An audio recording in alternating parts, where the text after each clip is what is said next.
Baghdad শহরে আল্লাহর একজন বান্দা আইরে রমজান মাস আসলে পরিবর্তন হয়ে যেত।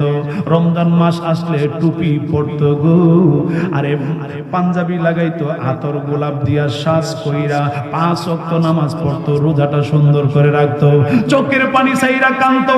এলাকার মানুষ তাকে টিটকারি করে, মস্কারি করে।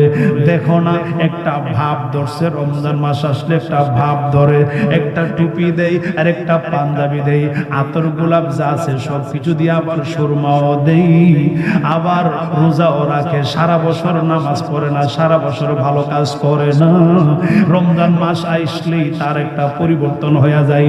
এইরকম ভাবে টিটকারি করতো, মস্কারি করতো। লোকটার নাম হলো শাহাবুদ্দিন।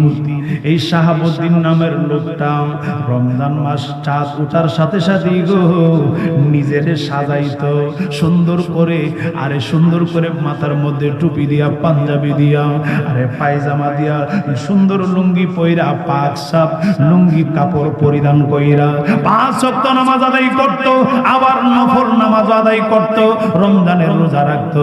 দিনের বেলা কাউকে গালি দিত না, রোজা রাইখা কাউরে অন্যায় ভাবে আঘাত করত না, একদম যেন পরিবর্তন। এলাকার মানুষদের টিটকারি করে, মস্কারি করে, এইরকম ভাবে তার জীবন চলতে শুরু করলো। হঠাৎ করে একদিন ওই শাহাবুদ্দিন লোকটা গো দুনিয়া থেকে বিদায় হইয়া গেল গো। আরে দুনিয়া থেকে বিদায় হয়ে যাওয়ার পরে মানুষ তার জানাজা নামাজ পড়িয়া মাটির ব্যবস্থা করে দিলেন, মাটিতে শোয়া দিলেন, কবর দিয়ে আসলেন।